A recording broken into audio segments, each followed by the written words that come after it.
Assalamualaikum everyone, welcome back to my channel Rangat family vlog and welcome back to another video. Hopefully आप लोग सब ठीक होंगे। अल्हम्दुलिल्लाह हम भी बिल्कुल ठीक हैं। और नया दिन हमारी ज़िंदगी में आ चुका है, बहुत सारी रोशनियों के साथ, बहुत सारी ख्वाहिशों के साथ और बहुत सारी उम्मीदों के साथ। इस दिन का सूरज जब ग़ुरूब होना तो वो हमारे लिए खैर व आफ़ियत वाला हो। अल्लाह पाक सबको अपने हिफ्ज़ व अमान में रखे। मौसम का मिजाज आजकल हमारे साथ मिल ही नहीं रहा। रात को अच्छी खासी बारिश होती है, अच्छा खासा यानी कि मौसम अच्छा होता है। और सुबह को ना इतनी गर्मी होती है ना, तो महसूस ही नहीं होता कि मौसम भी अच्छा था। और अगर हम रात को किचन की क्लीनिंग करके सोए ना, तो सुबह जब किचन में आते हैं ना, तो एक पॉजिटिव वाइब हमारे अंदर ना उतर रही होती हैं कि किचन के अंदर से यानी कि जो हमारी ना फालतू चीज़ें वगैरह होती हैं ना, वो ख़त्म हुई होती हैं ना। तो नए सिरे से जब हम काम करते हैं ना, तो सुकून महसूस होता है। और ये रात को मैंने बर्तन वगैरह सारे धो के रखे थे, सुबह को अब मैंने इनको अपने अपने ठिकाने पे पहुंचाना है। उसके लिए मैं बर्तनों को अरेंज कर रही थी, क्योंकि डायरेक्ट कैबिनेट में रखे। कुछ बरसात का मौसम है, तो वैसे ही बर्तन ना स्मेल करना, बर्तन क्या हर चीज़ में से ही स्मेल स्टार्ट हो जाती है अगर हम ना गीली चीज़ें रख दें। यार आज मैं जिस टॉपिक पे बात करना चाहती हूँ, वो टॉपिक ना हम सब के लिए ही अहम है। आज मेरा टॉपिक है कि वर्ड्स हमारी ज़िंदगी में क्या अहमियत रखते हैं, अल्फाज हमारी ज़िंदगी में क्या अहमियत रखते हैं, अल्फाज क्या होते हैं, अल्फाज हमें हमारे लिए क्या होते हैं। अल्फाज की जो डेफिनेशन है वो बहुत बहुत ज़्यादा है। हमारी ज़िंदगी में क्या रोल प्ले करते हैं, वो हर इंसान की लाइफ में उसके ना डिफरेंट मीनिंग्स है। वैसे तो इसको सिर्फ लफ्ज़ और अल्फाज ही कहा जाता है, लेकिन इसके किरदार और इसकी चीज़ें और इसका रोल जो होता है ना, वो हर पर्सन की लाइफ में अलग होता है। लफ्ज़ वो होते हैं जो हमें जोड़ भी देते हैं, लफ्ज़ वो होते हैं जो हमें तोड़ भी देते हैं, लफ्ज़ वो होते हैं जो हमें काबिल भी बना देते हैं, लफ्ज़ वो होते हैं जो हमें अपाहिज भी बना देते हैं। लफ्ज़ वो होते हैं जो हमारे लिए पॉजिटिव भी होते हैं, लफ्ज़ वो होते हैं जो हमारे लिए नेगेटिव भी होते हैं। लफ्ज़ वो होते हैं जो हमारी रूह को सुकून भी देते हैं, लफ्ज़ वो होते हैं जो हमारी रूह को घायल भी कर देते हैं। लफ्ज़ वो होते हैं जो हमारा सहारा भी होता है, लफ्ज़ वो होते हैं जो हमें तोड़ भी देते हैं। लफ्ज़ों का हमारी ज़िंदगी में इतना अहम किरदार है, जिसकी ना डेफिनेशन बहुत बहुत ज़्यादा है। कहा जाता है कि हमें ना बोलने से पहले ना सोचना चाहिए, हमें लफ्ज़ों को सोचना चाहिए, तोलना चाहिए, उसके बाद बोलना चाहिए। लेकिन अल्फाज वही तो होते हैं जो अचानक मुंह से निकलते हैं, वही तो हमें बताते हैं कि हमारी असल अहमियत क्या है। नेक्स्ट पर्सन की लाइफ में अल्फाज वही तो होते हैं। अक्सर कहा जाता है कि गुस्से में इंसान को पता नहीं चलता, लेकिन गुस्से में ही तो पता चलता है कि इंसान हमारे लिए किस हद तक सोचता है। गुस्सा ही तो इंसान को ना सच उगलने पे मजबूर कर देता है। पॉजिटिव वर्ड हमारे लिए वो सहारा होते हैं जो हमारी ज़िंदगी को ना आसान बना देते हैं। हमारी ज़िंदगी की मुश्किलात को में हमारी ज़िंदगी की मुश्किलात से लड़ने के लिए हमें हिम्मत देते हैं। पॉजिटिव वर्ड वो होते हैं, पॉजिटिव वर्ड वो होते हैं जो हमें जीने के लिए सहारा देकर हमारी खुशियों में इजाफ़ा करते हैं। पॉजिटिव वर्ड ये होते हैं। और पॉजिटिव वर्ड वो होते हैं जो इंसान को, जो एक नाकाबिल इंसान है, एक नाकारा इंसान है, उसको काबिल बना देते हैं। लफ्ज़ वो होते हैं जो इंसान की ना माजूरी को भी उसकी एबिलिटी बना देते हैं, उसकी काबिलियत बना देते हैं। पॉजिटिव वर्ड और नेगेटिव वर्ड जो होते हैं ना, पॉजिटिव वर्ड हमारी ज़िंदगी में वो रोल प्ले करते हैं जो कभी इंसान जो होता है ना, कोई इंसान का भी शायद इतना किरदार नहीं होता। और ज़रूरी नहीं होता कि इंसान ना पास बैठकर हमें पॉजिटिव वाइब्स दे रहा होता है। बाज़ औक़ात बहुत सी ना चीज़ें, बहुत से इंसान ऐसे होते हैं जो दूर से सिर्फ़ हमारा सहारा होते हैं, दूर से सिर्फ़ हमारी ना हिम्मत होते हैं, हमारे उनके अल्फाज हमारे लिए हौसला होते हैं। वर्ड्स की हमारी ज़िंदगी में ये अहमियत है। और नेगेटिव वर्ड वो होते हैं जो हमारी काबिलियत को हमारी माजूरी में तब्दील कर देते हैं। नेगेटिव वर्ड्स वो होते हैं जो हमारी ज़िंदगी का सहारा छीन लेते हैं। नेगेटिव वर्ड वो होते हैं जो हमारी ज़िंदगी को ना माजूर बना देते हैं, हमें ज़हनी मरीज़ बना देते हैं। नेगेटिव वर्ड वो होते हैं। इंसान को अपने आप को देखना चाहिए। बहुत से कहते हैं ना कि इंसान को सिर्फ़ अपने बारे में सोचना चाहिए, अपने लिए मेहनत करनी चाहिए, अपने लिए कमाना चाहिए। मेहनत करें, कमाएं, ज़िंदगी के लिए नहीं, अपने लिए। लाइफ का पता होता है, लाइफ का तो एक सेकंड का, एक मिनट का भी पता नहीं होता। जो जो मेरी ना आवाज़ को, मेरी ना बातों को सुन रहा होता है, क्या उनमें से कोई ऐसा पर्सन है जो ये बोले कि मुझे अपनी ज़िंदगी का पता है, मैं इतने साल तक ज़िंदा रहूँगा या मैं इतने टाइम तक ज़िंदा रहूँगा? किसी को भी नहीं पता होता। कोई भी इंसान अपने लिए मेहनत करो, अपने लिए कमाओ, अपनी ज़िंदगी को तब्दील करो, ना कि ज़िंदगी के लिए बचा के रखो। क्योंकि ना हम ही खुद अपनी ज़िंदगी को ही काबिल बना सकते हैं, हम खुद अपनी ज़िंदगी को नाकाबिल बना सकते हैं। दूसरे का रोल हमारी ज़िंदगी में ये होता है कि अगर हमारी ज़िंदगी में कोई नेगेटिव पॉइंट्स आ रहे हैं, हमारी ज़िंदगी में कोई नेगेटिविटी फैला रहा है, तो उसको कट आउट कर दें, उसको डिलीट करके पॉजिटिव वाइफ की तरफ जाएं। अपने आप को ढूंढें, अपने आप को तलाश करें, अपनी ज़िंदगी को तलाश करें कि आप क्या चाहते हैं, आप क्या करना चाहते हैं, आपके अंदर क्या है, आप किस तरह अपने आप को ना रखना चाहते हैं। अपने जब तक आप अपने आप को नहीं ढूंढेंगे ना, जब तक आप अपने लिए नहीं जिएंगे, जब तक आप अपनी खुशियों को नहीं ढूंढेंगे, आप दूसरे नेक्स्ट पर्सन को नहीं कर सकते खुश। अगर कोई आपको नेगेटिविटी दे रहा है ना, उसको ऑब्ज़र्व करके, अपने आप को महसूस करके कि उस नेगेटिविटी से हमारे अंदर क्या मनफी असरात हो रहे हैं, क्या हमारी वो ज़िंदगी का सहारा छीन रहे हैं।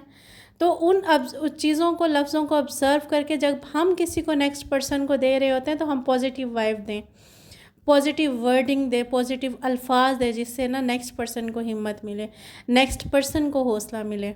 दुनिया में निकलें, दुनिया के लोगों को सीखें, दुनिया के लोगों से सीखें, इस दुनिया से सीखें। और जिस टाइम ना हमें हर चीज़, हर पर्सन, हर जगह से कोई ना कोई जब चीज़ सीखने को मिलती है ना, तो हमारे अपने अंदर के हुनर और अपने अंदर की काबिलियत उजागर हो जाती है।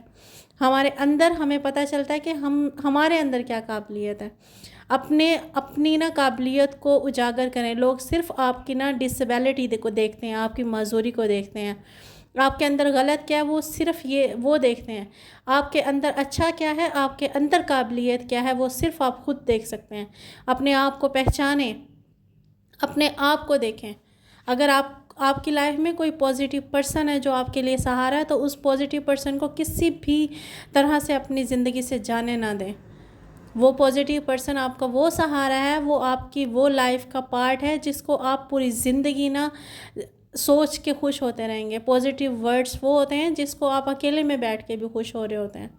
और नेगेटिविटी हमारे अंदर, हमारे माशरे में, हमारे आसपास बहुत है, पॉजिटिविटी हमें बहुत कम मिलती है। उन पॉजिटिविटी को अपने अंदर ना अंदर उतार के, अपने अंदर ऑब्ज़र्व करके, नेगेटिविटी को दोनों का मुआवजा करके अपने अंदर की काबिलियत को उजागर करें। किसी के दिए हुए वर्ड से अपने आप को मत तोड़ें। अपनी ज़िंदगी, इंसान जो होता है वो टूटने के लिए ही होता है, इंसान ही होता टूटने के लिए, लेकिन इंसान ही वो वाहिद चीज़ है जो टूटने के बाद जुड़ती है, और उसको अल्फाज ही तोड़ते हैं, उसको वो अल्फाज ही तोड़ते हैं जो जिनकी उसे उम्मीद नहीं होती है, वो अल्फाज ही उसको ख़त्म कर देते होते हैं। इंसान को अपने पॉजिटिव लोगों से पास रहकर नेगेटिविटी को ऑब्ज़र्व करके अपने आप के अंदर को उजागर करना, यही इंसान की असल लाइफ है।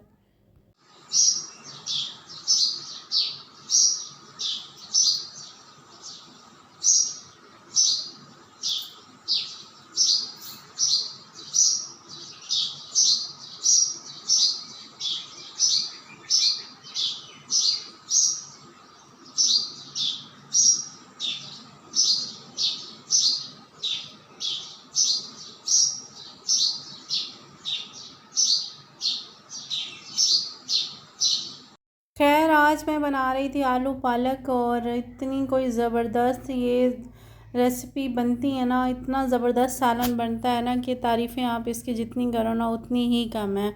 बहुत बहुत टेस्टी बनता है। और आज मैं बना भी बहुत टाइम के बाद रही हूँ ना, तो ऐसा लग रहा है कि पता नहीं बहुत ही अरसा हो गया कि मुझे खाए हुए। हस्बैंड को मैं अक्सर कहती रहती थी कि आलू पालक लें, उनकी नाक को चढ़ जाती थी, मीन्स यानी कि नखरा करते थे, कहते आलू पालक नहीं खाना ना। और इसको मैं 2 से 3 तरह से बनाती हूँ। चलें, आज यानी कि सिंपल सी इसकी रेसिपी है, ये मैं आपसे शेयर कर देती हूँ। सिंपल मैंने प्याज, टमाटर और मसाले को फ्राई किया, और उसके अंदर, मसाले के अंदर ही मैंने आलू को डाल के इसको अच्छे तरीके से फ्राई कर लूँगी, ताकि आलू भी थोड़े सॉफ्ट हो जाएं, साथ साथ मेरा मसाला भी भुनाई हो जाए। पता है आपको, रेगुलर जैसे हम लोग सालन बनाते हैं, जब तक हमारा ऑयल सेपरेट नहीं होता, मसाले की भुनाई अच्छे तरीके से नहीं होती। यहाँ पे जब ऑयल मेरा सेपरेट हो जाएगा तो मैं ना पालक को इसके अंदर डाल के ना मीन्स दम पे रख दूँगी, बिल्कुल हल्की आंच कर दूँगी। और ये हल्की आंच पे ही इतना मज़े का टेस्टी बन के तैयार होता है ना। मैंने इसको ना थोड़ा थोड़ा बचा बचा के 2 से 3 टाइम खाया, इतना कोई मज़े का ये बना हुआ था। हस्बैंड पूछ रहे थे आपने कितना बना लिया, आप कितना ले आए हो? मैंने कहा मैं लेके आपके सामने थोड़ा थोड़ा आती हूँ ना, इसलिए आपको लग रहा है कि ज़्यादा है, वरना मैं यानी कि सिर्फ़ एक ही गुच्छी लेके आई थी और एक ही गुच्छी को मैंने बनाया और आलू डाल लिए थे। और मैं ढेर सारे इसके अंदर ना आलू डालती हूँ ताकि ना इसका टेस्ट और भी इन्हेंस हो जाए, बहुत बहुत अच्छा आए। आटा हमारा आपके बार इतना इतना कोई ज़्यादा ख़राब आया हुआ है, इतनी ब्लैक उसकी रोटियां आती हैं और बिल्कुल भी रोटियां बढ़ती भी नहीं हैं, इतना कोई अजीब सा आटा आया हुआ है। और जब मैं हस्बैंड के सामने लेके जाती हूँ ना तो वो मुझे सही सही वाली सुनाते हैं। असल में जब आटा आया ना तो पहले वाला आटा बचा हुआ था, वो आटा इतना अच्छा था ना, तो हस्बैंड मुझे बार बार बोलते थे वो वाला आटा ना जो अब न्यू आया ना ये चेक कर लो। तो मैंने वैसे तो चेक कर लिया था, मीन्स मैंने कहा ये मोटा है, बारीक नहीं है, लेकिन मैंने इसको ना रोटी पका के चेक नहीं किया, ये ऐसे ही रखा रहा। तो अभी जब मैंने चेक किया ना तो उस आटे की कोई हालत ही नहीं है। फिर अभी जब भी मैं उनके सामने रोटियां लेके जाती हूँ ना, तभी वो मुझे सुनाते होते हैं कि मैंने आपको पहले कहा था कि आप आटे को चेक कर लो, लेकिन आपने आटा चेक नहीं किया, देखो रोटियों का क्या हाल हुआ हुआ है। उस टाइम ना चेक कर लेती तो आप ना आटा चेंज हो जाता। मुझे बिल्कुल भी आइडिया नहीं था कि आटे की हालत इतनी कोई ख़राब होगी। ऐसा लगता है जैसे ना खुश्क रोटियों को पीस के मतलब आटा बनाया गया हो। और फिर उसके अंदर एक अजीब सी रबर टाइप कोई चीज़ है, चाहे आटा ताज़ा गूंदो चाहे गूंद के ना उसको फ्रीज़र में रखो, उसकी सेम सिचुएशन है। और जब मैं उसको बचा हुआ फ्रीज़र में रखती हूँ, उसके बाद जब मैं उसकी रोटी बनाने की कोशिश करती हूँ, वो तो फिर मुझसे काबू ही नहीं आता, ना ही रोटी बढ़ती है और ना ही यानी कि ना ठीक होती है। और जो ना मैं अगर ताज़ा आटा गूंद के बनाऊँ उसकी फिर भी कुछ बन जाती है, लेकिन ब्लैक इसी तरीके से होती है। मैं इतनी ज़्यादा परेशान हुई ना आटे की हालत को देख के ना, कि ना एक तो बंदा लेता है और फिर ऊपर से ना इस तरह की 2 नंबरियाँ की जाती हैं, इस तरीके से ठगा जाता है ना, कहाँ तक बंदा ना वो करता है। चलें, अगर आप ना पैसे ले रहे हैं, अगर आप जो कुछ भी कर रहे हैं ना तो वो चीज़ तो अच्छी दे दें। इस तरह बेईमानियाँ करने से, इस तरीके से 2 नंबरियाँ करने से क्या होता है? वक्ती तौर पे तो चले मुश्किल होगी, ये 1 मंथ गुज़रेगा या 1.5 मंथ जितना भी गुज़रेगा ना, उतने टाइम हमें मुश्किल होगी। नेक्स्ट इंशाल्लाह अच्छा आ जाएगा, लेकिन जब तक ये खाते रहेंगे ना, जब तक इस्तेमाल होता रहेगा, उस टाइम तक एक ही जहन में बात रहेगी कि ख़राब है ख़राब है। लेकिन मुझे समझ नहीं आता कि इतनी ख़राब चीज़ें किस तरीके से ना की जाती हैं प्रोवाइड। और इसके अलावा अंडे अंडे आजकल इतने गंदे आए हुए हैं, एग्स जो हैं वो इतने गंदे आए हुए हैं कि ना ऐसा लगता है कि जैसे प्लास्टिक के हैं। और ऐसा मैंने नेट पे भी देखा था कि अंडे तकरीबन ना ज़्यादा से ज़्यादा ना प्लास्टिक के ही मतलब यानी कि ना सब जगह दिए जाते हैं। और वहाँ उसके बारे में ये भी कहा जाता है कि वो हमारी सेहत के लिए इतने कोई ख़राब है कि एक अंडा खाना मतलब यानी कि एक एक 2 शॉपर खाने के बराबर है, इस तरीके से। लेकिन इंसानी सेहत के साथ, इंसानों के साथ इस तरीके से 2 पैसों के लिए ना खेला जा रहा है, जैसे इंसान नहीं है, ये कोई जानवर है। शायद जानवरों को भी इंसान शॉपर नहीं खिलाता। लेकिन समझ ही नहीं आता कि ओरिजिनल चीज़ें आजकल मिलेंगी कहाँ से, ओरिजिनल चीज़ें हम खाएंगे भी या नहीं। हर चीज़ में 2 नंबरियाँ, हर चीज़ में ना मिलावट, हर चीज़ में गलत और ना इतने केमिकल्स डाले जाते हैं कि ना इस तरह की गंदी बीमारियां आ रही हैं जो इंसान ने ना कभी देखी ना कभी सुनी। अल्लाह पाक हिदायत दे हमें भी और उनको भी जो ये सब करते हैं, ताकि ना हमें भी कोई ओरिजिनल चीज़ मिल सके, ताकि हम भी कुछ खा सकें। और उसके बाद जी मैंने ये पालक वगैरह बना के रोटियां बना ली थी। और रोटियों की वीडियो मैंने बनाई नहीं, क्योंकि रोटियों के आजकल बड़े नक्शे बन रहे होते हैं और सीधी करके भी दिखाने को दिल नहीं करता, क्योंकि इतनी बुरी हालत होती है। खैर, पालक बहुत टेस्टी बना था। फिर हमने खाना खाया और साथ में दही और खीरे मैं लाजमी रखती हूँ। आज का व्लॉग यहीं तक था। अल्लाह हाफिज़।